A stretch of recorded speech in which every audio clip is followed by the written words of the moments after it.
12-year-old David loved Tuesdays. It was the one day each week when he could stay at the library after school for an extra hour before heading home. Today had been especially good because he finally found the perfect books for his science project about space exploration. His backpack was heavy with 3 thick books about rockets, planets, and the history of NASA missions.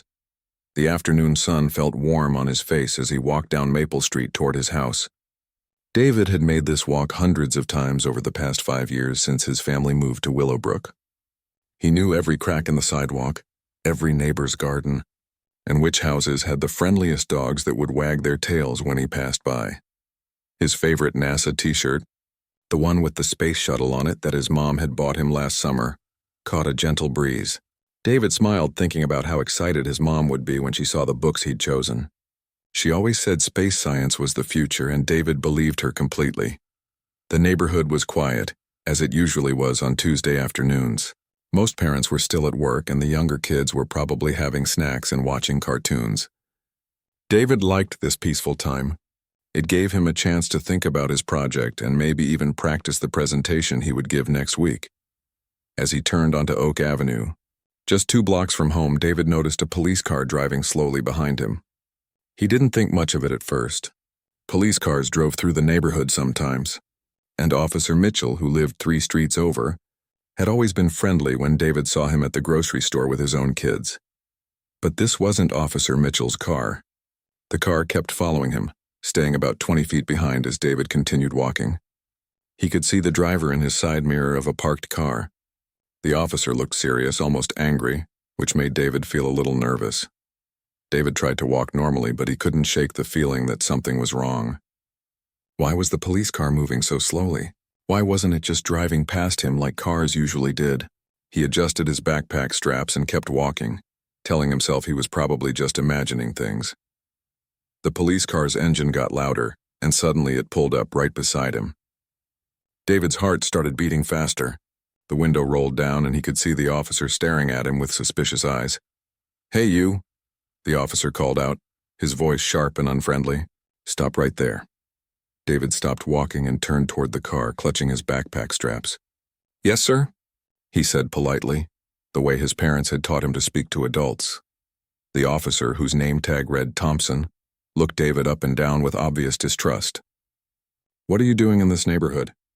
he asked, as if David didn't belong there. The question confused David. "I'm walking home from the library, sir," he answered honestly, gesturing toward the direction he'd come from. Officer Thompson got out of his car and stood much taller than David expected. The man seemed to fill the space around them with an uncomfortable energy. "Home?" he repeated, sounding like he didn't believe a word David had said. "Where exactly do you live?" "On Elm Street, sir. Just 1 more block that way." David pointed toward his house, feeling more confused by the minute. Why was this officer asking him these questions? He'd done nothing wrong. "Elm Street," Officer Thompson repeated slowly, his eyes narrowing. "The nice houses with the big front yards?" "Yes, sir. The blue house with the white fence. My family has lived there for 5 years." The officer crossed his arms and stared at David for a long moment. "Is that so? And what exactly were you doing before you started walking through this neighborhood?" "I was at the library, sir, doing research for my science project." David felt proud saying this because he'd worked really hard to find good sources. "Science project?" Officer Thompson said in a tone that made it sound like he thought David was lying. "What kind of science project?" "It's about space exploration and rocket technology. I want to be an astronaut someday, or maybe work for NASA like my mom does." Instead of being impressed or encouraging, Officer Thompson's expression grew more suspicious. "Right. And I suppose you just happen to be carrying around a bunch of expensive electronics in that backpack?" David's confusion deepened. "No, sir. Just books in my notebook." "Would you like to see?" "Actually, yes. I would." The officer's voice became more demanding. "Empty that backpack. Right now." David's hand shook a little as he unzipped his backpack. He carefully pulled out the 3 library books, his spiral notebook filled with research notes, 2 pencils, an eraser, and his water bottle. Everything was exactly what he'd said it would be. Officer Thompson picked up the books and flipped through them roughly, as if he expected to find something hidden inside. The books were clearly marked with library stickers and checkout slips. David's name was written neatly on the slip inside each book cover. "These library books are checked out to someone named David Rodriguez," the officer said, reading the checkout slips. "Yes, sir. That's me, David Rodriguez. You have any ID to prove that?"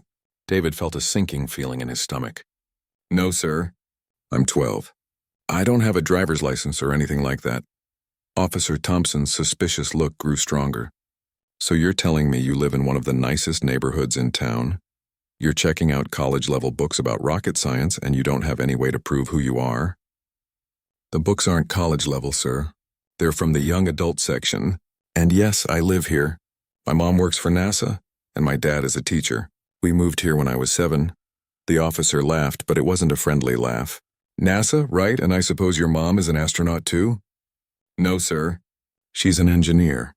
She works on Mars missions." David could tell the officer didn't believe him at all. The man kept looking at him like he was some kind of criminal, which made no sense. David had never been in trouble at school. Never stolen anything, never even gotten a detention. "Look, kid," Officer Thompson said, putting his hands on his hips in a way that made him look even more intimidating. "I've been patrolling this neighborhood for 3 years, and I know who belongs here and who doesn't. Kids like you don't just live in houses like these." David felt hurt and confused by the officer's words. What did he mean by kids like you? David was a good student, a respectful kid who helped his neighbors with their groceries and always cleaned up after his dog when they went for walks. "But I do live here, sir. I can show you my house. My neighbors know me. Mrs. Patterson next door always waves when I come home from school." Officer Thompson wasn't listening anymore. He was looking at David with an expression that made the boy feel small and scared.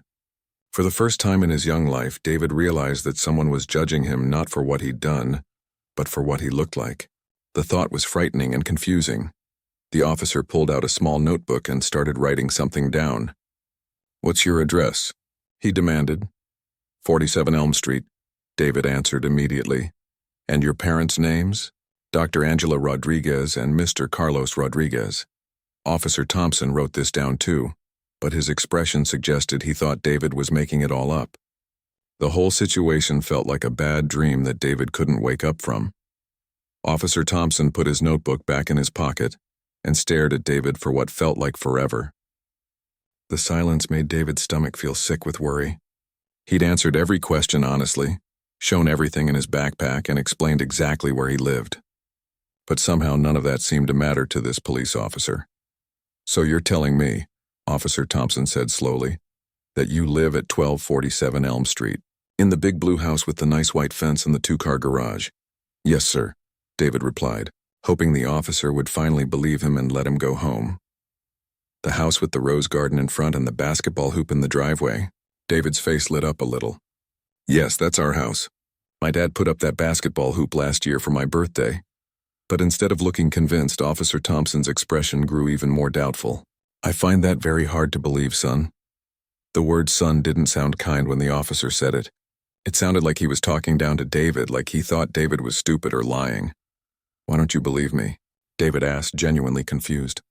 "I can prove it. I have a key to the house in my backpack." "Anyone can have a key," Officer Thompson said dismissively. "Doesn't mean you live there legally." David didn't understand what the officer meant by legally. Of course his family lived there legally. They paid rent to Mrs. Chen, who owned the house. They had a lease agreement and everything. His parents had shown him the papers when they first moved in. "I don't understand, sir. Why would I lie about where I live?" Officer Thompson stepped closer, and David had to look up to see his face.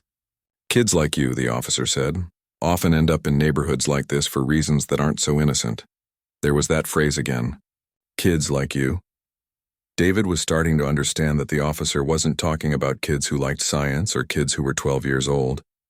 The officer was talking about something else entirely, something that made David feel uncomfortable in a way he'd never experienced before. "What do you mean?" David asked quietly. "I mean, maybe you were looking for unlocked cars. Maybe you were checking out houses to see which ones might be empty. Maybe you were meeting up with older kids who put you up to no good." Each suggestion hit David like a punch to the stomach. "No, sir. I would never do any of those things. I was just walking home from the library." "That's what they all say," Officer Thompson replied, as if David was just one of many kids he'd caught doing something wrong. David felt tears starting to form in his eyes, but he blinked them back. He didn't want to cry in front of this officer who clearly thought he was a bad kid. "Sir, please. I really do live here. You can ask any of my neighbors. Mrs. Patterson has lived next door for 10 years. She knows my whole family." "Mrs. Patterson," the officer repeated. "The elderly lady with the flower garden?" "Yes. She always compliments my mom on her roses, and she gave me cookies last Christmas." Officer Thompson pulled out his radio and spoke into it. "Dispatch, this is Thompson. I need you to run an address for me, 1247 Elm Street. I want to know who's listed as living there." David felt a mix of relief and continued worry. Finally, the officer was going to check his story. But why did it take so long to get to this point? Why didn't the officer just believe him from the beginning, while they waited for the radio response? Officer Thompson kept staring at David like he was studying him for clues about what crime he might be planning. The officer walked around David in a slow circle, making the boy feel like an animal in a zoo. "You know," Officer Thompson said, "I've been working in this area for 3 years. I know every family, every kid, every dog that lives on these streets, and I've never seen you before." "But you have seen me," David said, trying to remember. "I walk to school every morning. I ride my bike around the neighborhood on weekends. I help Mr. Garcia with his yard work sometimes." "Mr. Garcia?" The officer's eyebrows went up. "Yes, the man who lives on the corner of Oak and Pine. He has the vegetable garden. Sometimes his arthritis bothers him, so I help him carry groceries or water his plants." The radio crackled to life. "Thompson, the house at 1247 Elm Street, is registered to property owner Linda Chen. Current tenants listed as Dr. Angela Rodriguez and Carlos Rodriguez, plus one minor child." David felt a huge wave of relief wash over him. Finally. Now the officer would have to believe him and let him go home. But Officer Thompson didn't look satisfied. Instead, he looked annoyed. "Dispatch, what kind of doctor is Angela Rodriguez?" "Hold on, Thompson." There was a pause. "Looks like she's listed as working for some government agency. NASA, according to her employment records." David wanted to smile and say, "I told you so." But something about the officer's expression told him this wasn't over yet. "NASA," Officer Thompson repeated into his radio. "Copy that." He turned back to David with the same suspicious look as before. "So maybe you do live there. But that doesn't explain what you were really doing walking around this neighborhood with a backpack full of books." David's mouth fell open. "I told you. I was coming home from the library." "Maybe. Or maybe you were casing houses for a break-in later tonight. Maybe you were looking for packages to steal off porches. Maybe those books are just a cover story." A cover story? David couldn't believe what he was hearing. "They're library books. You can call the library and ask Mrs. Thompson. I mean the librarian, Mrs. Henderson. She knows me. I'm there every Tuesday." "Anyone can check out library books," Officer Thompson said. "Doesn't prove anything about your intentions." David felt like he was in some kind of nightmare where nothing he said or did would ever be good enough. "Sir, what would prove to you that I'm just a kid walking home from the library?" "Well, for starters, you could explain why a 12-year-old is reading books about rocket technology." "That's pretty advanced stuff for someone your age. Because I want to work for NASA someday like my mom. I've wanted to be involved in space exploration since I was little." Officer Thompson laughed that mean laugh again. "Right. And I'm sure your mom really appreciates you spreading that story around." "What story?" "It's not a story. It's true." "Look, kid," the officer said. "I don't know what kind of game you're playing, but I don't appreciate being lied to. Kids from this neighborhood don't need to steal library books to look smart." David's confusion reached a new level. "I didn't steal them. I checked them out with my library card." "Sure you did." Officer Thompson's voice was full of sarcasm. "And your mom really works for NASA, and your dad is really a teacher, and you really live in that nice house with the basketball hoop. It's all true." David's voice cracked a little from frustration. "We'll see about that," Officer Thompson said.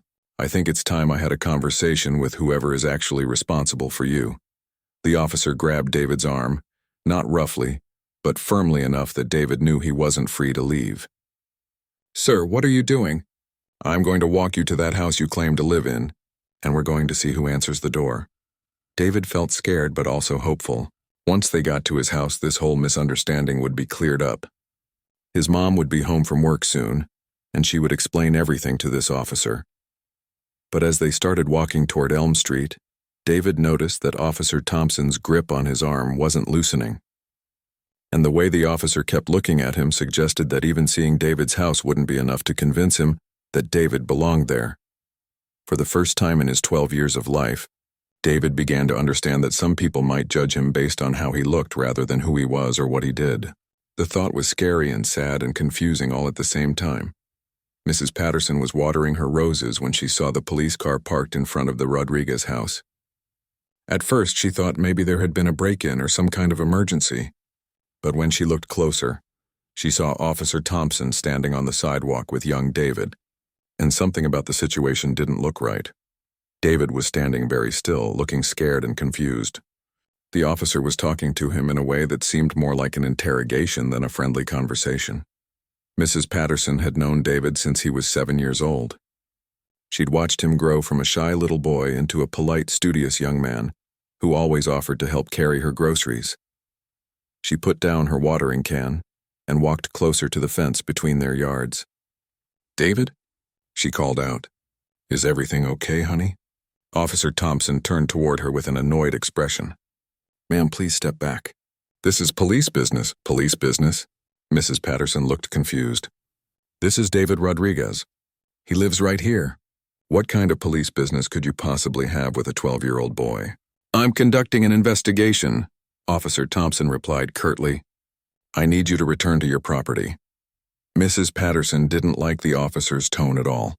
She'd lived in this neighborhood for 15 years and had never seen a police officer treat a child this way, especially not a child as well-behaved as David. "An investigation about what?" she asked, crossing her arms. "David, what's going on?" David looked relieved to see a friendly face. "Mrs. Patterson, this officer doesn't believe I live here. He thinks I was doing something wrong, but I was just walking home from the library." "Of course you live here," Mrs. Patterson said, looking at Officer Thompson like he'd lost his mind. "Your family has been wonderful neighbors for years. Your mother grows the most beautiful roses, and your father helped fix my mailbox last spring." Officer Thompson's jaw tightened. "Ma'am, I appreciate your input, but I'm handling this situation." "What situation?" Mrs. Patterson demanded. "A boy walking home from school?" The conversation was interrupted by the sound of a car pulling into the driveway of 1247 Elm Street. David's face brightened immediately. His mom was home early from work. Dr. Angela Rodriguez stepped out of her car wearing her NASA identification badge on a lanyard around her neck. She was still dressed in the professional attire she wore to important meetings, a navy blue blazer and matching pants that made her look both authoritative and approachable. When she saw the police car and Officer Thompson standing with David, her expression immediately shifted from tired from work to alert and concerned mother. She walked quickly toward them, her heels clicking on the pavement. "David?" she called out. "What's going on here, Mom?" David felt a wave of relief wash over him. Finally, someone was here who could straighten out this whole mess.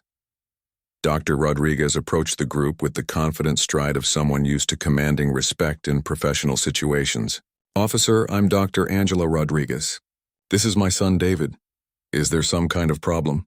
Officer Thompson looked Dr. Rodriguez up and down, taking in her professional appearance and NASA badge. But instead of becoming more respectful, his expression remained skeptical.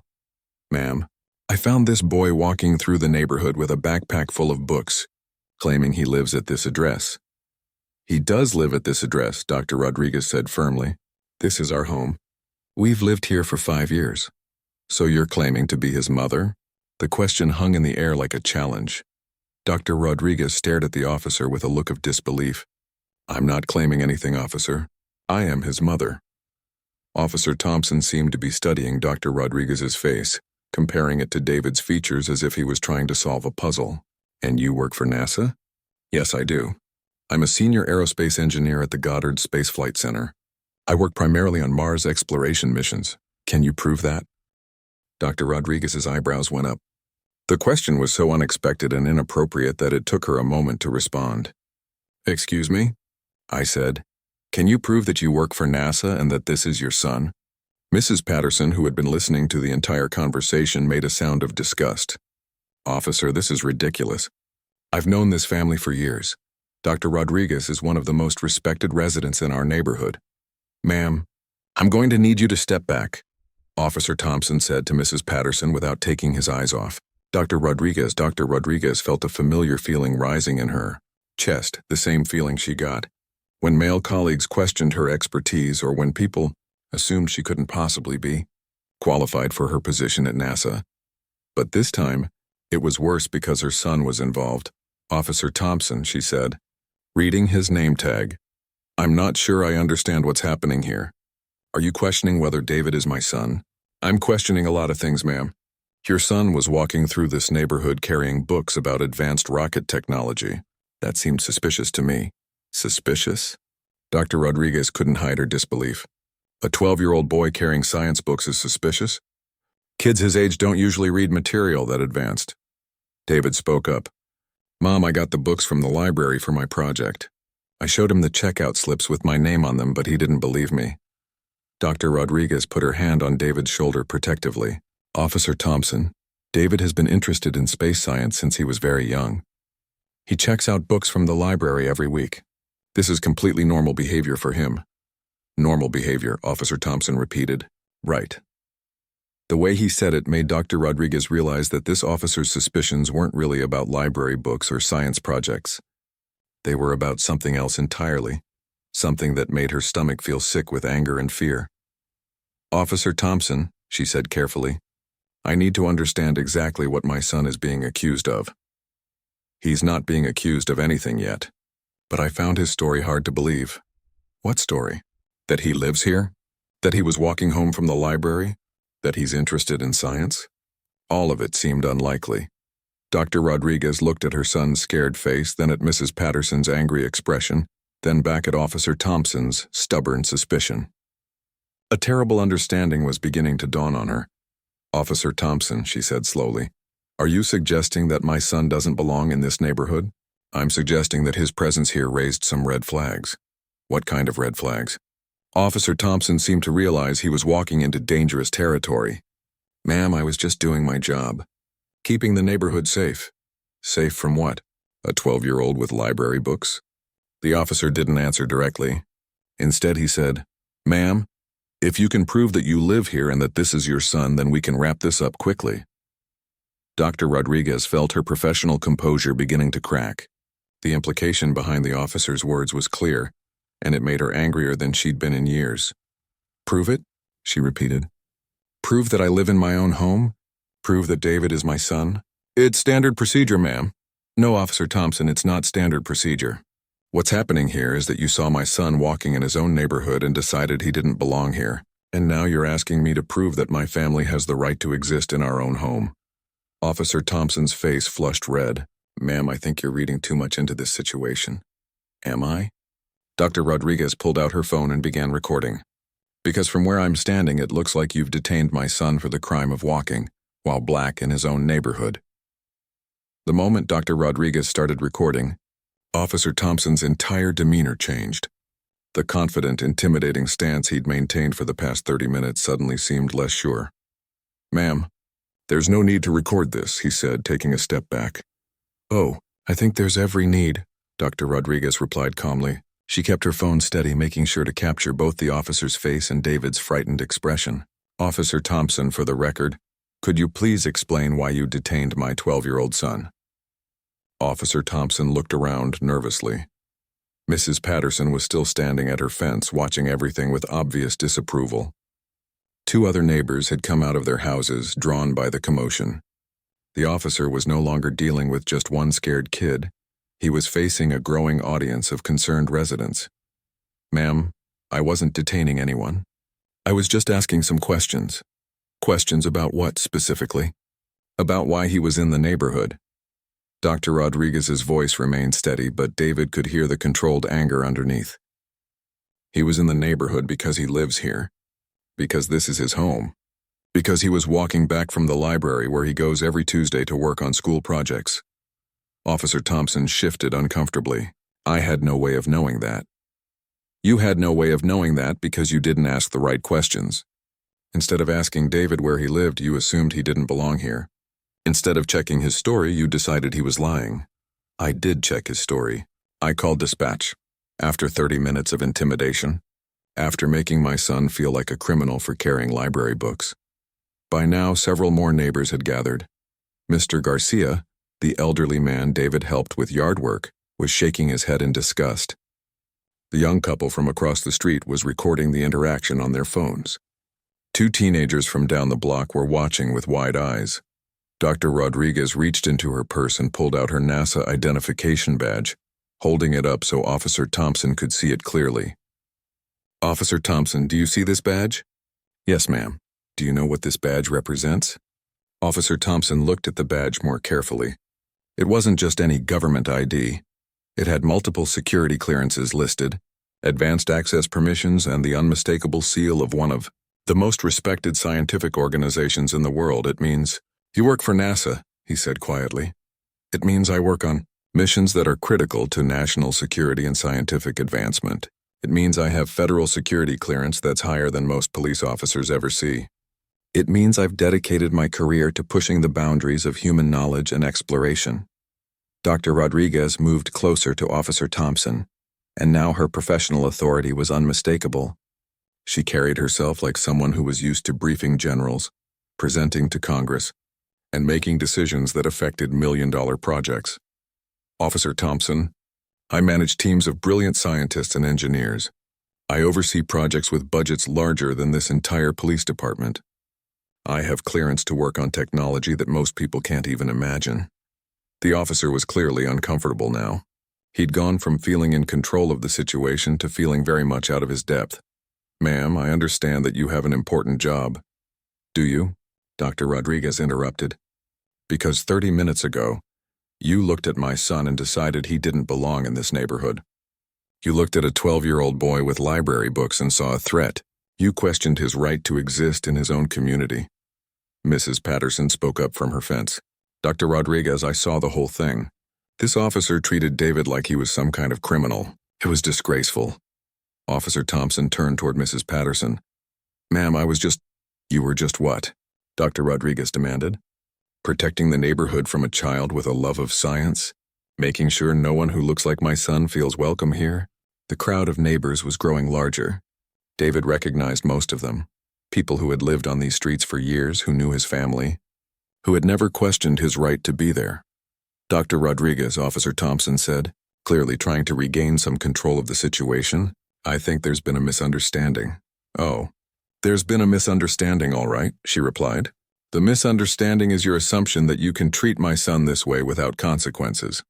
Dr. Rodriguez held up her phone, making sure the recording was still running. "Officer Thompson, I want you to know that this entire interaction has been documented. I also want you to know that I have contacts throughout federal law enforcement, civil rights organizations, and the media." The officer's face was getting redder by the minute.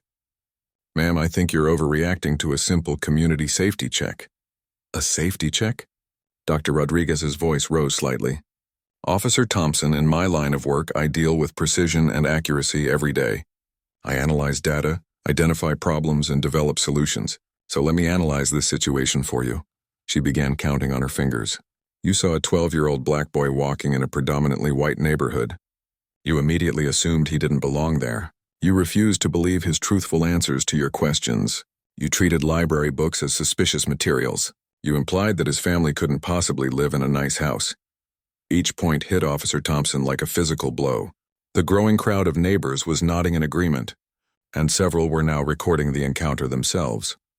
"Furthermore," Dr. Rodriguez continued, "when I arrived and identified myself as his mother, you questioned that relationship.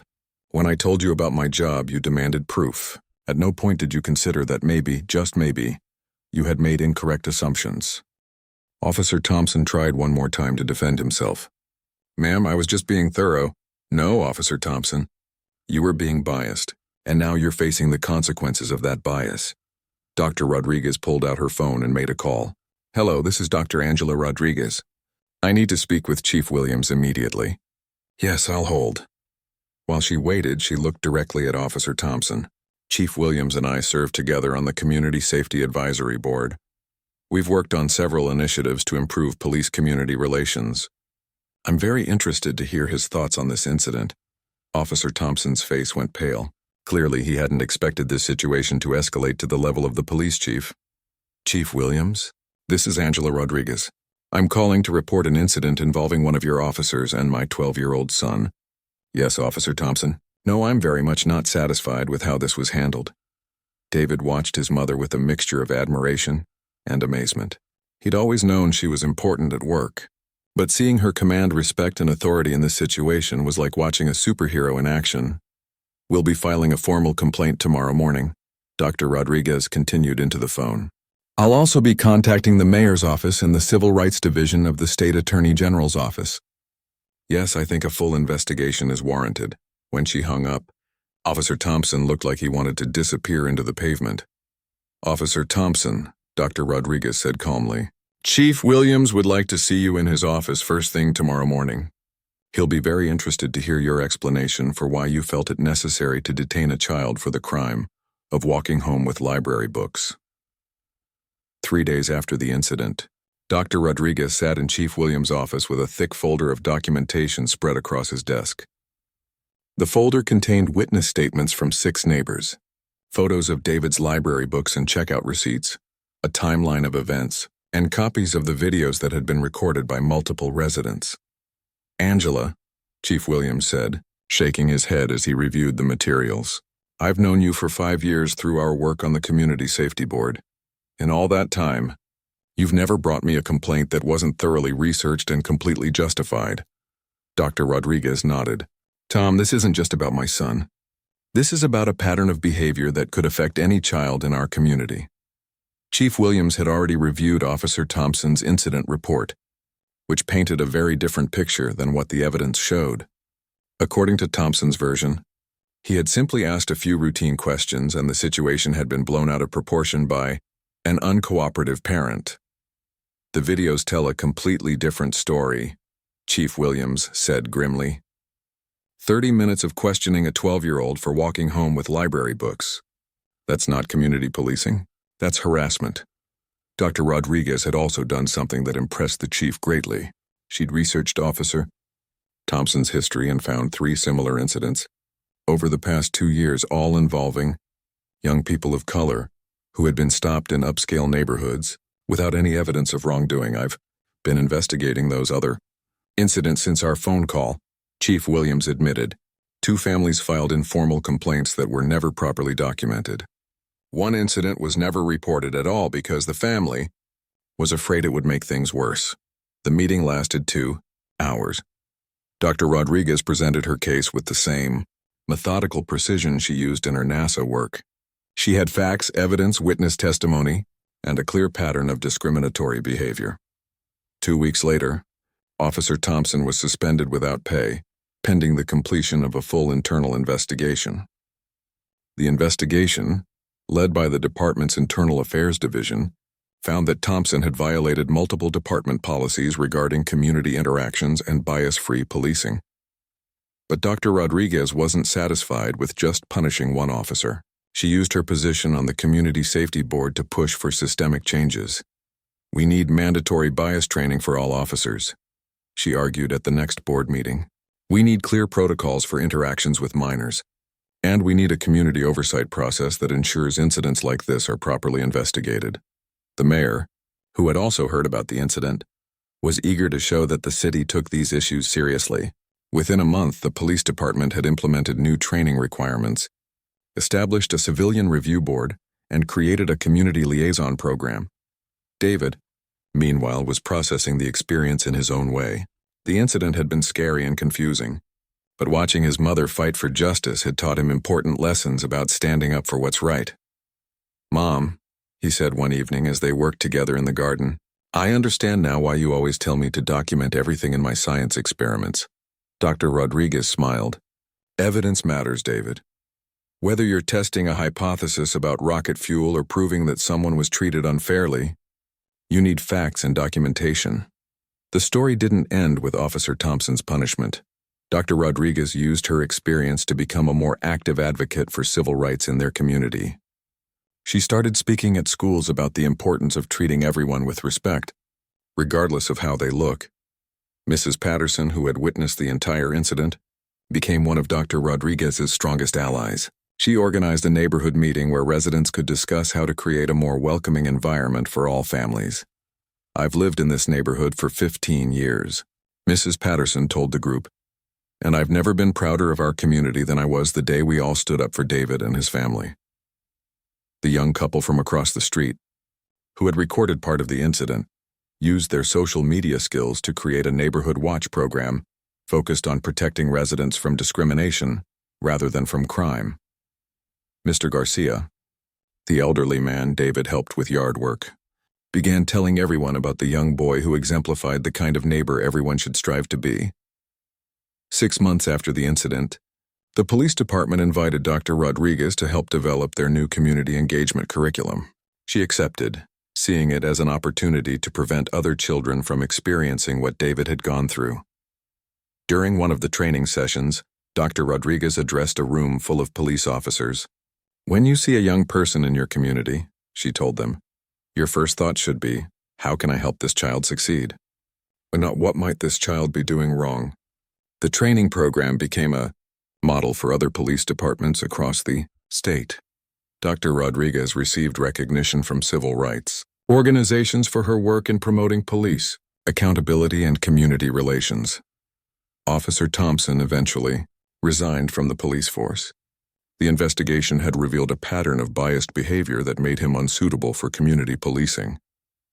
He was required to complete extensive bias training before he could apply for law enforcement positions in other jurisdictions. David continued to excel in school and pursue his interest in space science. His experience with Officer Thompson had been traumatic, but it had also shown him the power of having strong advocates and the importance of fighting injustice. 2 years later, David won first place in the state science fair with a project about Mars colony design. At the award ceremony, he thanked his mother for teaching him that the same qualities that make you a good scientist, curiosity, persistence, and respect for evidence, also make you a good citizen. Dr. Rodriguez continued her work at NASA, while also serving on several community boards focused on education and civil rights. She often spoke about how her son's experience had motivated her to use her professional platform to advocate for social justice. The neighborhood on Elm Street became known as one of the most welcoming and inclusive communities in the city. New families of all backgrounds were greeted warmly by longtime residents who had learned the importance of making everyone feel like they belonged. Years later, when David was in high school, he would sometimes walk past the spot where Officer Thompson had stopped him. Instead of feeling angry or scared, he felt grateful for the lesson the experience had taught him about the importance of standing up for what's right. "The best way to honor what we went through," his mother told him, "is to make sure it doesn't happen to other kids." David carried that lesson with him as he pursued his dream of working for NASA. He eventually became an aerospace engineer like his mother, but he also dedicated time to mentoring young people from underrepresented communities who were interested in science and technology. The incident that began with one officer's bias had rippled outward to create positive change throughout their community. It proved that when people with knowledge, resources, and determination stand up to injustice, they can create lasting change that benefits everyone. Dr. Rodriguez often reflected on how her professional expertise had given her the tools to fight effectively for her son's dignity and safety. But she also knew that not every parent had the same advantages she did, which motivated her to continue working for systemic change that would protect all children, regardless of their family's background or resources. The blue house with the white fence on Elm Street remained home to the Rodriguez family, but it had also become a symbol of something larger. The idea that belonging in a community isn't determined by how you look, but by the contributions you make and the respect you show to others.